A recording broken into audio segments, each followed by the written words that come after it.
우리 다 같이 하나님 말씀 보겠습니다. 오늘 주일 하나님께서 우리에게 주시는 귀한 하나님의 말씀은 창세기 28장 10절부터 11절까지의 말씀입니다. 구약 성경 창세기 28장 10절부터 11절까지의 말씀을 우리 마음 모아 뜻 모아 함께 합독하겠습니다. 읽겠습니다. 야곱이 브엘세바에서 떠나 하란으로 향하여 가더니 한 곳에 이르러는 해가 진지라. 거기서 유숙하려고 그곳에 한 돌을 가져다가 베개로 삼고 거기 누워 자더니. 아멘. 오늘 저는 함께 봉독한 창세기 28장 10절부터 11절의 말씀 통해서 야곱의 인생이라는 제목으로 말씀을 나누겠습니다. 야곱의 인생. 이 야곱의 인생, 오늘 우리가 함께 살펴볼 텐데 그가 어떻게 인내하고 견디며 또한 하나님이 주신 기회를 잡았는지 함께 살펴보면서 은혜를 나누기 원합니다. 이 야곱, 그 이름에는 인내, 견딤이라는 뜻이 담겨져 있습니다. 우리 이 시간 창세기 28장 10절부터 11절 다시 한번 저와 함께 읽겠습니다. 야곱이 브엘세바에서 떠나 하란으로 향하여 가더니 한 곳에 이르러는 해가 진지라. 거기서 유숙하려고 그곳에 한 돌을 가져다가 베개로 삼고 거기 누워 자더니. 지금 어떠한 상황이냐, 스토리가 야곱이 자신을 죽이려고 한 형 에서를 피하여 하란으로 가는 거예요. 도망치는 것입니다. 그런데 한참 가다 보니까 밤이 된 거예요. 막막했을 것입니다. 불안했을 것입니다. 저 광야를 지나갈 때 아무도 모르는 사람, 그 아무도 모르는 사람들이 지나치고 또 없을 거예요. 또한 들짐승들이 울 때마다 얼마나 두려웠겠습니다. 여러분, 안전이 보장되지 않는 것입니다. 그래서 불안한 거예요. 혼자 길을 떠날 때 불안합니다. 그의 인생은 이제 지는 해처럼 어두운 곳으로 가라앉고 있었습니다. 의지할 것은 무엇입니까? 지나칠 때 발에 부딪히는 돌 하나요. 돌 하나를 베개 삼고 누운 곳입니다. 그래서 그가 이르렀던 그 한 곳의 이름은 성경에서 이름도 없어요. 장소도 안 나와요. 이름도 없는 곳입니다. 그런데 그 성경의 히브리어를 보면 마콤이라는 단어를 사용합니다.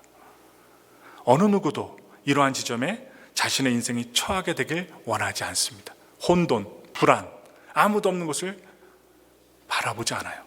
좀 유식한 말로 지금 그림에 나오는 이러한 현상, 지점을 어떻게 얘기하냐, 자신의 인생이 처하게 되길 원하지 않는데, 여러분, 이런 지점을 리미널 스페이스라고 합니다. 리미널 스페이스, 꽉 가로막힌, 그리고 터널. 지금 터널로 들어가기 전에 얼마나 불안합니까? 터널이 막혔는지 열렸는지 모르는 거예요. 그리고 호텔이나 여러분 그 건물을 가보시면 끝에 가면 그냥 막다른 길이 나오잖아요. 그게 바로 리미널 스페이스라고 합니다. 바로 야곱이 거했던 장소가 리미널 스페이스였던 것입니다. 바로 그 리미널 스페이스는 우리가 조금만 눈을 열어서 보면 막다른 길이고 두려움의 길이긴 하지만, 장소이긴 하지만 변화가 일어나는 곳, 전환이 일어나는 곳이 바로 리미널 스페이스입니다. 우리가 기다리는 것을 배우고 인내하고 그것이 우리를 빗도록 허락하기만 한다면, 우리의 삶을 일궈 나갈 수 있도록 도와주기만 한다면 말입니다. 그런데 야곱의 인생에서 가장 결정적인 영적인 체험은 어디에서 일어나는가? 지금 막다른 골목, 혼자 있는 외로움의 장소, 마콤, 혼돈의 장소, 리미널 스페이스에서 일어나게 됩니다. 왜냐? 하나님을 찾거든요. 의지하거든요. 자신에 대해 절망하며 잠들었던 그 순간 하나님이 찾아오셔, 꿈으로 찾아오십니다. 창세기 28장 13절부터 14절의 말씀 저와 같이 읽겠습니다. 또 본즉 야훼께서 그 위에 서서 이르시되 나는 야훼니 너의 조부 아브라함의 하나님이요 이삭의 하나님이라. 내가 누워있는 땅을 내가 너와 내 자손에게 주리니 내 자손이 땅의 티끌같이 되어 내가 서쪽과 동쪽과 북쪽과 남쪽으로 퍼져 나갈지며 땅의 모든 족속이 너와 내 자손으로 말미암아 복을 받으리라. 아멘. 지금 하나님께서 꿈에 나타나셔서 하신 말씀이 무엇입니까? 땅과 자손에 대한 약속입니다. 잊지 말라는 것입니다. 하나님이 약속하신 것을, 언약하신 것을 이루시겠다고 다시 한번 확증해 주시는 거예요. 야곱은 바로 아브라함에게 주셨던 이 언약이 자신을 통해 이어질 것을 다시 한번 확인하게 되었습니다. 하나님의 세미한 음성을 듣고, 꿈에 나타난 하나님의 음성을 듣고 확인하였습니다. 이어서 하나님은 야곱과 동행하시겠다는, 함께 하시겠다는 약속의 말씀들을 주십니다. 이게 믿는 자들의 특권이에요. 어려울 때, 힘들 때 하나님께서 딱 음성 주시고 꿈에 나타나시고 또한 말씀으로 역사하시는 역사. 창세기 28장 15절의 말씀입니다. 우리 읽겠습니다. 내가 너와 함께 있어 내가 어디로 가든지 너를 지키며 너를 이끌어 이 땅으로 돌아오게 할지라. 내가 내게 허락한 것을 다 이루기까지 너를 떠나지 아니하리라 하신지라. 아멘. 하나님께서 이처럼 언약이 있는, 언약을 소유한 백성들에게 그 삶에서 동행하신다고 말씀하시는 거예요. 그들의 삶을 책임지시겠다고 말씀하시는 거예요. 우리가 잠시 동안 느끼기에는 하나님 안 계신 것 같고 부르짖어도 음성 안 주시는 것 같은데, 여러분 믿으십시오. 야곱에게 삶을 책임져 주시겠다고 하나님 약속하셨어요. 그래서 사명이 있는 사람은 아무것도 보이지 않는 상황 속에서도 불안할 필요가 없는 것입니다. 사명자는 그 사명이 이루어지기까지 결코 죽지 않습니다. 선지자, 목사들만 해당되는 게 아니라 예수님을 믿고 삼위일체 하나님을 믿는 자들도 사명자입니다. 이 땅에서 예수님의 향기를 드러내고 복음을 전해야 될 사명이 있기 때문에 그 사명이 다하지 않는 한 죽지 않습니다. 잘못되지 않습니다. 하나님이 개입하시고 함께하는 삶이기 때문에 하나님의 보호하심과 인도하심이 다윗처럼 반드시 따르는 삶이 된다는 거예요. 여러분, 우리는 인간이잖아요. 우린 사람입니다. 그런데 우리의 뇌 있잖아요. 이 뇌. 우리 인간의 뇌는 혼돈을 싫어합니다. 복잡한 걸 싫어해요. 그래서 문제가 많은 분들, 상처가 많은 분들, 문제가 생기면 어디로 들어가요? 굴 속으로 들어가요. 숨어버립니다. 왜? 혼돈이 싫은 거예요. 불확실한 상황이나 아무것도 할 수 없는 상황에 처하는 것, 지내는 것을 좋아할 사람 아무도 없습니다. 이 안에 저를 비롯해서 우리 모두가 나쁜 상황이 처하는 것 아무도 좋아하지 않습니다. 어서 빨리 답을 찾아서 그러한 상황을 끝내기 원합니다. 여러분과 제가 학교에서 받았던 교육이 무엇입니까? 대부분의 교육의 목표가 무엇이냐? 문제 해결의 능력을 길러주는 것입니다. 문제를 딱 주고 답을 찾아내게끔 알려주는 거예요. 그러나 우리가 사는 이 세상에는 우리의 힘으로 안 되는 문제들이 너무나도 많습니다. 해결할 수 없는 일들이 너무나도 가득 차 있습니다. 우리는 어디에 많이 익숙해져 있어요? 매뉴얼에 익숙해져 있어요. 전기밥솥 하나를 사도 매뉴얼을 보고 사용 작동법을 익힙니다. 그래야지 마음이 편합니다. 고장나지 않은 것을 믿습니다. 이 매뉴얼에 익숙해진 뇌는 매뉴얼에 존재하던 그 상황이 발생하게 되면, 내가 뜻하지 않은 상황이 발생하게 되면 이 생각하는 사고가 정지된답니다. 딱 멈춰버린대요. 그냥 멈춰서 멘붕 상태에 이른다고 합니다. 그러면 무엇이 올까요? 초조해집니다. 불안이 오는 거예요. 빨리 그러한 상황을 종결하려고 사람들은 어떠한 선택을 하는가? 성급하게 선택을 하게 됩니다. 40년 경력의 정신과 의사이자 일본의 유명한 문학가이기도 한 하하키키 호세이라는 사람이에요. 하하키키 호세야. 이 사람은요, 소극적 수용에 대해서 주장합니다. 소극적 수용. 소극적 수용력에 대해서 주장을 하는데, 소극적 수용력이 무엇이냐? 오늘날과 같이 불확실한 상황, 사업을 해도 직장을 나가도 목회를 해도 여러 가지 상황 속에서 앞길이 잘 보이지 않는 불확실한 상황 속에서 성급히 결정을 내리지 말고 그 불안전한 상태를 견뎌내는 힘이 필요하다. 이 견뎌내는 힘이 무엇이냐? 소극적인 수용력이라는 거예요. 나에게 지금 불안한 상황이 왔다고 막 허겁지겁 성급하게 선택을 하지 말라는 거예요. 기다리라는 거예요. 이게 바로 소극적 수용력입니다. 여러분, 성경의 인물들 중에 지금 하하키키 호세이가 말한 소극적 수용력을 지닌 사람이 누가 있을까요? 거의 대부분 있겠죠, 중요한 사람들에게. 그러나 오늘 제가 제시하고 있는 이 야곱, 소극적 수용력이 많았으리라 저는 저의 작은 소견으로 생각해 봅니다. 하나님을 경험한 야곱은 이렇게 고백합니다. 창세기 28장 16절 말씀 읽겠습니다. 야곱이 잠이 깨어 이르되 야훼께서 과연 여기 계시거늘 내가 알지 못하였도다. 아멘. 그동안 야곱은요, 하나님을 자신의 하나님으로 경험하지 못했습니다.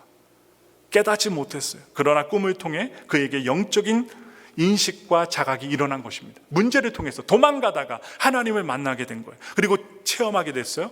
경험하게 됩니다. 드디어 그는 하나님을 다른 사람의 하나님, 아버지의 하나님, 어머니의 하나님, 다른 형제들의 하나님이 아니라 바로 나의 하나님으로 경험하게 된 것입니다. 오늘날 우리가 신앙생활하면서 목사님의 하나님, 옆에 있는 권사님, 장로님, 집사님, 안수 집사님, 우리 성도들의 하나님이 아니라 바로 나의 하나님을 만나야 한다는 것입니다. 여러분들의 하나님이에요. 제가 제시하는 하나님, 야곱의 인생 가운데 간섭하시는 하나님은 여러분들의 인생에도 간섭하시는 하나님이라는 거예요. 드디어 그는 하나님을 다른 사람이 하나님이 아니라 나의 하나님으로 경험해요. 창세기 28장 17절 말씀 읽겠습니다. 이에 두려워하여 이르되 두렵도다 이곳이요 이것은 다름 아닌 하나님의 집이요 이는 하늘의 문이로다 하고, 하나님을 만난 그의 인생에 하나님을 향한 경외심이 생겼습니다. 아, 하나님 살아계시구나. 내가 두려워하고 불안하고 돌 하나밖에 없어서 머리 둘 곳도 없는데 하나님이 나를 사랑하시고 나에게 나타나셨구나. 하나님을 향한 경외심이 생겼어요. 그가 누웠던 곳은 이제 이름도 없는 한 곳, 혼돈의 장소가 아닙니다. 리미널 스페이스가 아닙니다. 하나님의 집 베델이 되었습니다. 이름이 바뀌었어요. 하나님이 함께 하시는 집이 되었습니다. 이전에 그가 가졌던 불안과 두려움도 하나님이 함께 하시니까 사라졌습니다. 새로운 두려움, 하나님을 향한 경외함이 그의 마음에 생겼기 때문에 불안과 두려움으로 가득 찼던 그의 심령이 하나님을 경외하는 마음으로 가득 차 평화를 누리게 됩니다. 여러분, 하나님을 경외하면, 하나님이 함께 하시면 포근함이 있어요. 여러분, 새 이불을 빨아서 말려서 딱 준비해 두면 그 위에 누울 때 얼마나 포근해요. 그냥 눕기만 해도 잠이 포근포근 오잖아요. 하나님의 은혜는 그렇습니다. 하나님이 함께 하시면 우리의 삶이 아무리 가시밭길이라도 포근할 수 있다는 사실이에요.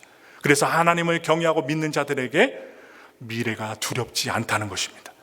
보장되지도 않는 미래도 하나님이 동행하시면 버틸 수 있어요. 아무리 극한 상황이라 할지라도 버틸 수 있는 것입니다. 제가 요즘에 논문을 쓰고 있는데 유대인 정신과 의사였던 이 빅터 프랭클, 의미 치료를 하고 있는 이 사람에 대해서 논문을 쓰고 있어요. 아우슈비츠, 죽음의 수용소라는 그 장소에서, 생존의 현장의 장소에서 이 정신과 의사는 살아남았습니다. 그래서 나중에 의미를 가진 자는 죽지 않는다는 로고테라피, 의미 치료를 개발하였고 아직까지도 노년에 수많은 사람들에게 영향을 끼치고 있습니다. 그것은 그에게 그 생존의 장소, 죽어가는 장소, 여러분들이 목적을 잃어버리면 어떠한 상태가 되냐? 멘붕의 상태가 돼요. 수용소에서도 마찬가지였어요. 수용소에서도 인간은 자신의 삶을 결정할 수 있는 선택권이 있습니다. 오늘 여러분들이 선택을 하셨기 때문에 교회에 오셔서 예배를 드리시는 거예요. 아, 나 그냥 쉬자, 제끼자. 그 선택을 하면 예배를 못 드립니다. 아, 나 힘들어, 하나님 안 계신 것 같아. 그것을 선택하면, 불신앙을 선택하면 예배 드릴 수 없는 거예요. 바로 수용소에서도 마찬가지예요. 나는 살아야 되겠다. 나는 하나님의 사람이다. 죽지 않으리라 결단하고 선택한 사람은 떨어진 유리 조각을 들어서라도 면도를 합니다.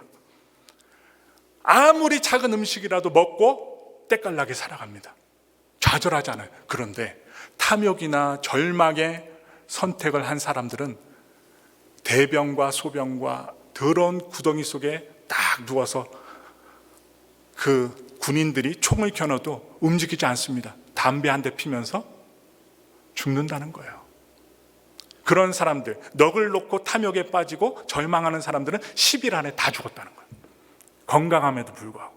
여러분, 그래서 그가 말합니다. 어떠한 상황에 놓이더라도 삶에 대한 태도만큼은 자신이 선택할 수 있는 자유이다.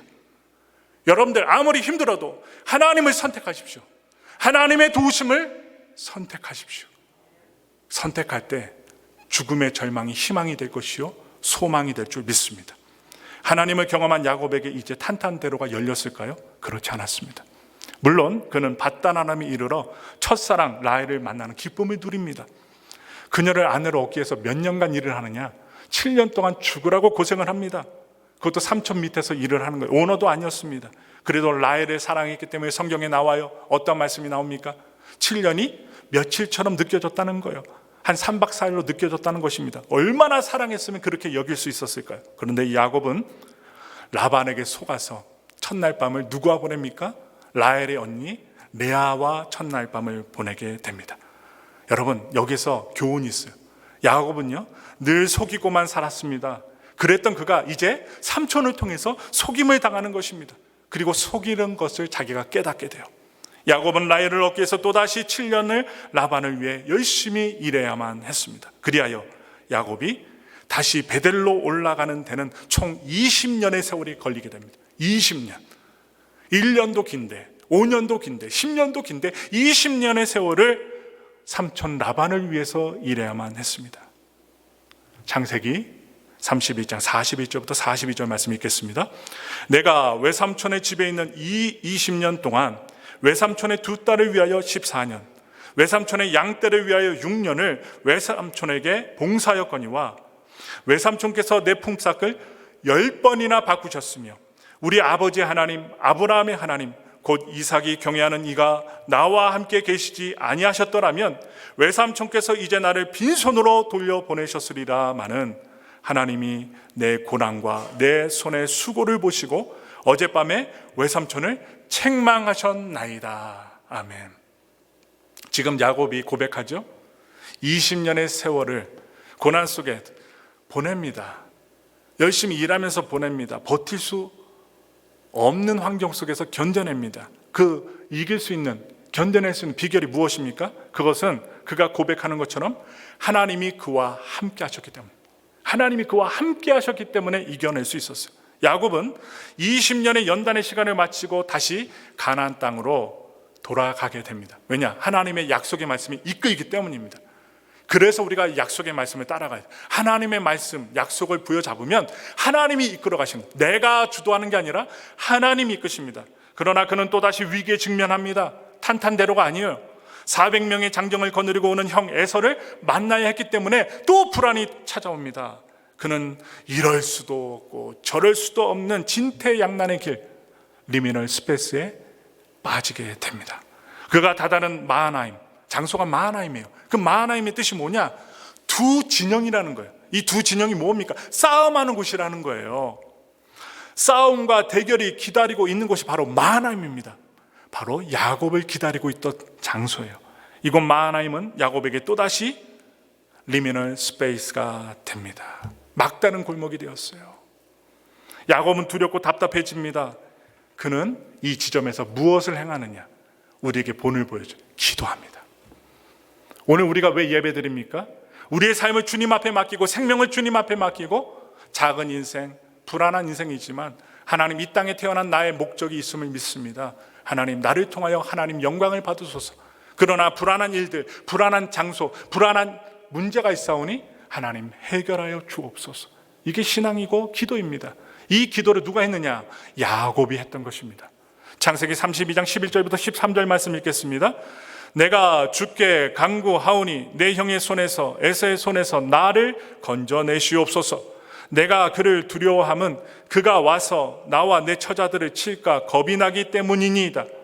주께서 말씀하시기를 내가 반드시 내게 은혜를 베풀어 내 씨로 바다에 셀 수 없는 모래와 같이 많게 하리라 하셨나이다. 야곱이 거기서 밤을 지내고 그 소유 중에서 형 에서를 위하여 예물을 택하니. 아멘. 그는 거기서 무엇했습니까? 기도했는데 종류가 있죠. 밤을 새는 기도, 철야 기도를 드렸어요. 그리고 하나님의 사자를 만나서 씨름을 하게 됩니다. 삿발을 잡고 씨름을 하는 거예요. 야곱의 특징이 무엇입니까? 끈질깁니다. 형 에서의 발목을 잡고 태어났잖아요. 뒷발목을 잡는 자의 이름의 뜻이 야곱입니다. 그는 잡는 것을 잘해요. 놓지를 않습니다. 그랬던 그의 실력을 지금 기도의 현장의 자리에서 발휘합니다. 천사를 붙들고 놔주지 않는 거예요.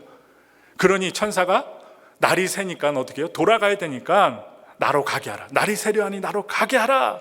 말 안 듣습니다. 그러니 환도표를 부러뜨립니다. 그렇게 안 하면 전혀 놓을 것 같지 않으니까 천사조차도 잡고 끈질기게 붙잡는 이 야곱의 특성을 알았던 거예요. 여러분, 그랬더니 그래도 야곱은 붙잡으면서 이야기합니다. 당신이 나를 축복하지 아니하면 나 이 삿바 놓지 않습니다. 가게 하지 아니하겠나이다. 끝까지 버팁니다. 여러분, 야곱은요, 이러한 씨름을 통해서 이름을 얻습니다. 자신의 존재가 바뀌는 거예요. 자신의 자존감이 바뀝니다. 이스라엘이라는 이름으로 바뀌어요. 이스라엘. 발목을 잡는 자에서 이스라엘이라는 이름으로 바뀝니다. 하나님과 사람들과 겨루어 이겼다는 뜻이에요. 하나님과 사람과 겨루어서 이긴 사람, 승리의 사람, 응답의 사람이라는 거예요. 결국 마하나임은 두 진영이 대결하는 이 장소는 야곱에게 또 다른 변화의 장소가 됩니다. 트랜스포메이션, 완전히 변화의 장소가 되는 거예요. 그래서 야곱은 그곳의 이름을 무엇이라 짓는가? 마하나임에서 분이엘이라고 이름을 짓습니다. 분이엘의 이름이 뜻이 뭡니까? 하나님의 얼굴이라는 뜻이에요. 바로 고난과 역경과 문제가 있었던 곳에서 기도하였더니 죽을 장소였는데, 싸움이 있었던 장소인데 형 에서를 만나 목이 댕강 잘려줄 수 있는 죽음의 장소가 바로 하나님의 장소로 변했다. 하나님의 얼굴을 볼 수 있는 장소가 되었다는 것입니다. 하나님을 대면한 이곳에서 그는 더 이상 남의 발꿈치만 잡는 자, 속이는 자가 아니라 이스라엘이라는 새로운 정체성을 부여받게 됩니다. 오늘 우리가 예배드리면서 안 된다, 못 된다, 나는 항상 실패한다, 이러한 정체성이 아니라 하나님은 나를 도와주신다, 어려움 중에도 나를 이끄신다, 내가 질병도 있고 가난하고 어려운 것도 있지만 하나님은 나를 도우셔서 내가 믿음으로 승리할 수 있다, 이러한 정체성, 이스라엘의 정체성을 야곱을 통하여 여러분들이 부여받았으면 좋겠습니다. 여러분, 하나님의 싸움, 하나님과의 기도, 그 씨름, 그 기도를 끝낸 곳에서 다른 문제는 더 이상 문제가 되지 않았습니다. 왜냐? 그의 생각과 정체성이 바뀌었기 때문에. 결국 야곱은 에서와 극적으로 화해하게 됩니다. 하나님과 기도하여서 응답을 받으니, 이름이 바뀌니 몇백 명을 이끌고 오는 형 에서를 만남에도 불구하고 문제가 해결되는 거예요. 화해합니다. 그는 에서를 만나서 이렇게 고백합니다. 내가 형님의 얼굴을 배운 즉 하나님의 얼굴을 본 것 같습니다 라고 극적인 칭찬하는 거예요. 저는 이 말이 거짓말이 아니라고 생각해요. 하나님을 만나고 응답을 받고 하나님, 분이엘이라는, 또한 이스라엘이라는 그런 정체성을 갖기 전까지는 두렵고 죽을 것만 갖고 했기 때문에 세 떼를 나누어서 미리 보내고 자기는 뒤에 숨었는데, 에서를 진작 만나고 나니 하나님 나를 보호해 주시는구나. 에서가 막 보더니 막 울면서 끌어안는 거잖아요. 칼을 미는 게 아니라, 목에다 대는 게 아니라, 내 동생 왜 그동안 어찌 고생을 했는가 하면서 어떻게 끌어안잖아요. 그래서 서로 웁니다. 선물을 준다고 해도 안 받으려고 합니다. 그러한 체험을 하면서 과연 하나님은 살아계시구나, 하나님의 얼굴, 하나님의 은혜를 주시면 응답이 임하는구나 깨닫게 된 것입니다. 여러분, 이처럼 하나님의 얼굴을 구하는 사람은 원수의 얼굴에서도 하나님의 얼굴을 보게 되는 것입니다. 이것이 바로 오늘 성경에 나온 분이엘의 은혜인 것입니다. 야곱은요, 에서인 형과 문제를 해결하고 드디어 가나안 땅에 들어옵니다. 여기서는요, 삶이 좀 나아졌을까요? 여러분, 문제를 해결받으면 또 문제가 없을까요? 또 나와요. 이게 야곱의 인생이요, 우리의 인생입니다.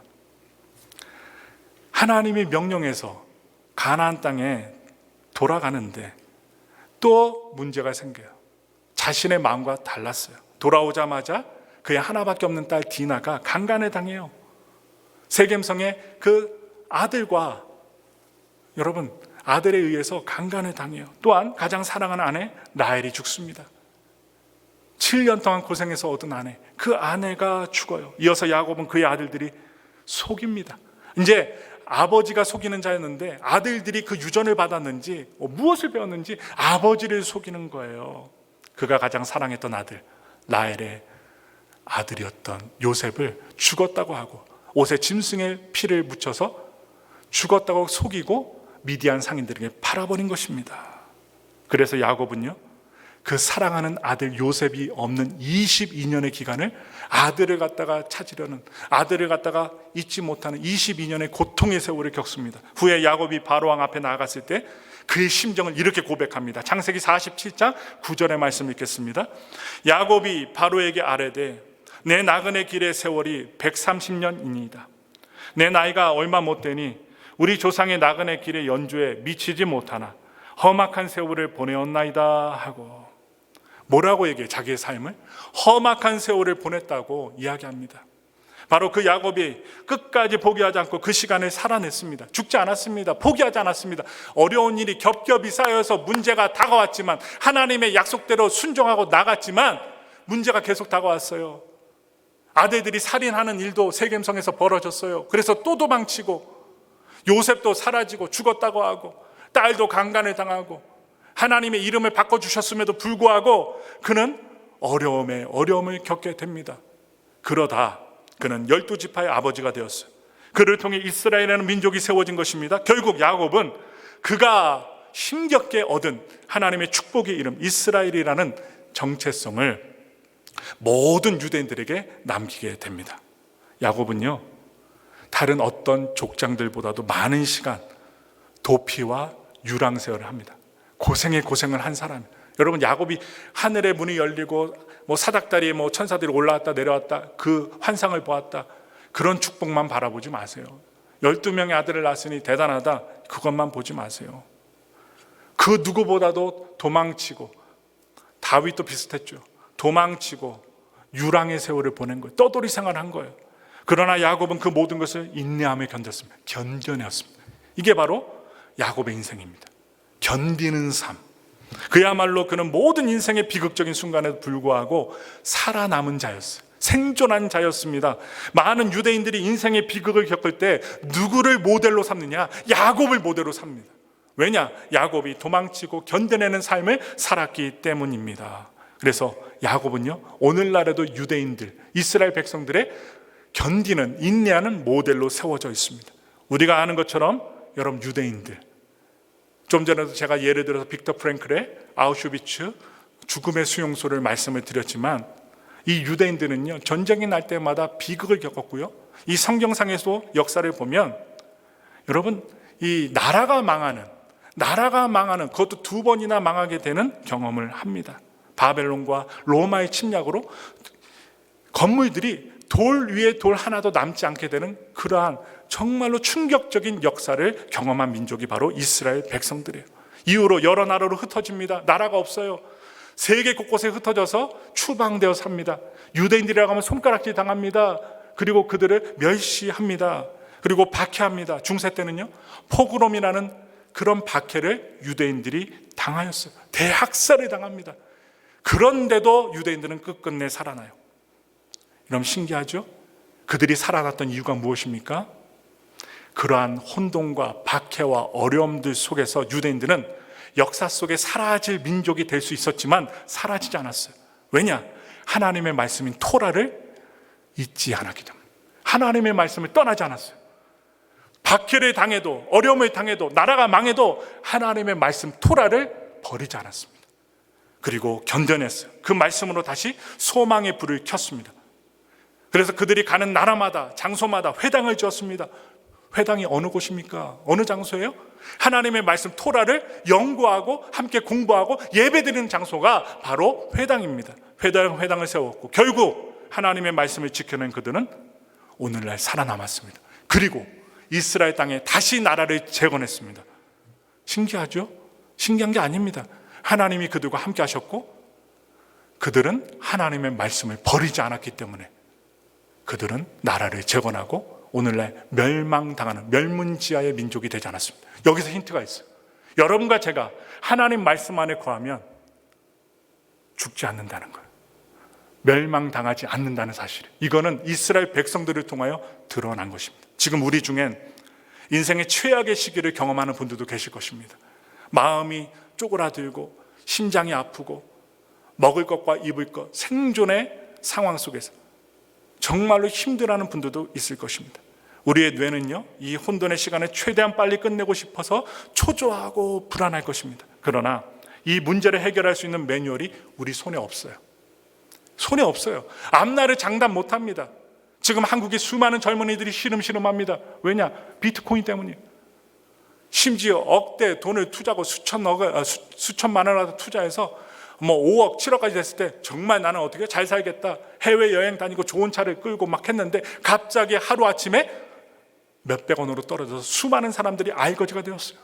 앞날을 알지 못하는 거예요. 주식으로도, 자신의 사업으로도, 비트코인으로도 아무것도 자신의 인생을 책임질 수 없는 시대에 살고 있는 것입니다.